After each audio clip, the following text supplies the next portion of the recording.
Welcome to this presentation about the article iPhone Success. In this presentation I'm going to talk about how Apple very well managed to succeed with their iPhone and also how they thought differently compared to the rest of the mobile phone industry. As some of you maybe know, Apple's trademark associates with their slogan, Think Different. In their business idea, they point out the importance of having a leader role in the industry and constantly develop new and different ideas. In the next slide, you will hear the earlier campaign, which is based on their thoughts about thinking different.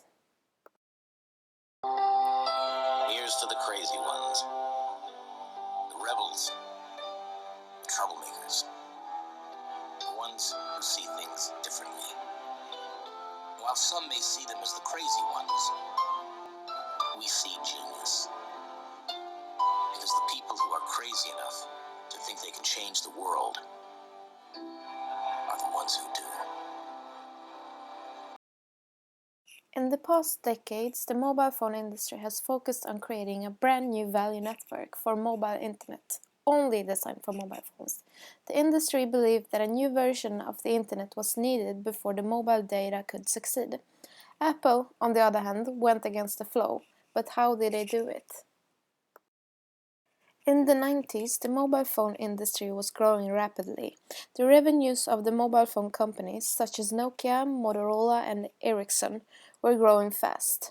They were sure about their position in the industry because of the high entry barriers of radio expertise, scale economies and global distribution channels. The profitability of mobile voice services had drastically reduced. It was a zero-sum battle for market share when iPhone was introduced in 2007. But thanks to Apple's iPhone, the mobile phone industry turned over.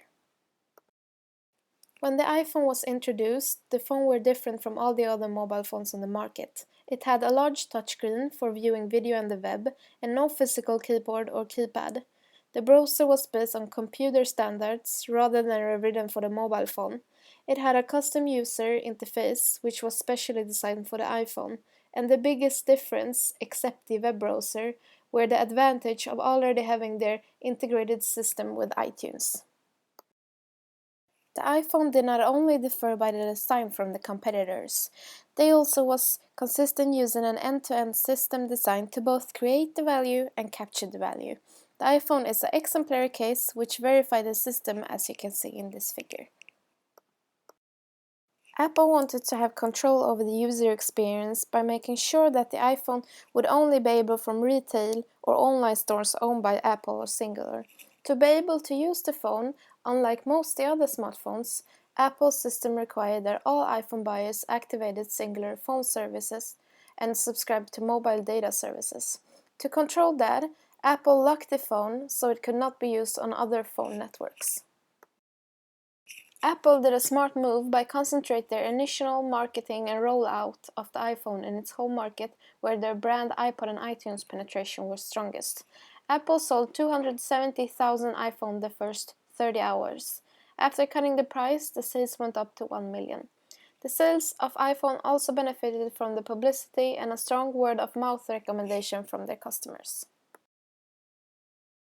The strengths and weaknesses of the iPhone gave the competing hardware companies a benchmark to target. The good distribution that Apple had gave the competitors in US and Europe a drift to promote competing devices, such as LG and Nokia. Apple created competitors at all levels with their iPhone, good distribution and end-to-end system.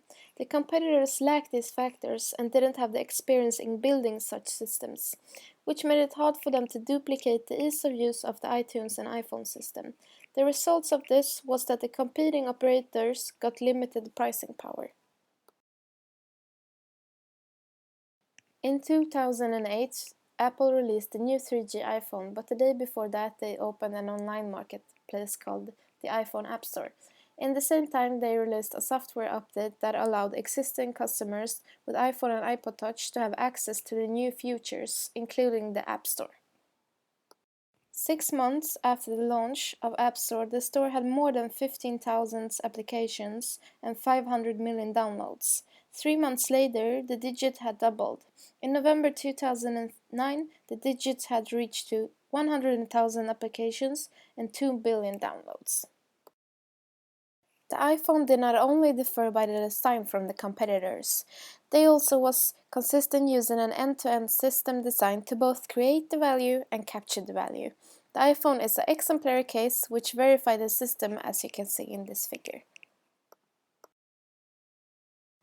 First, the iPhone came up with the idea of using internet without redesigning it for the mobile phone, which made web browsing popular with the iPhone and the iPod, as you can see in this figure. iPhone's adoption of the mobile internet led to high market share and customer loyalty, which affected positively the success of the iPhone. It also leveraged their system capability to gain a strong position in the mobile phone industry. Apple made the consumers to believe that there was a meaningful difference between iPhone and the concurrent devices, which were a good branding strategy to create brand equity. Apple also had a good reputation and loyal customers, which gave the new customers trust in the iPhone as a product. Apple's advantage came from its integrated approach that leveraged its decades-long system competencies in hardware, software, and system design. These competencies made it possible for Apple to successfully create a product family, which enabled the opportunity to enter the crowded mobile phone market. This is Acre's brand equity model, which shows 5 categories linked to the brand equity. These 5 categories provides value for the customer and for the firm. When I look at where Apple with its iPhone is today, I believe they succeeded to fulfill these 5 categories.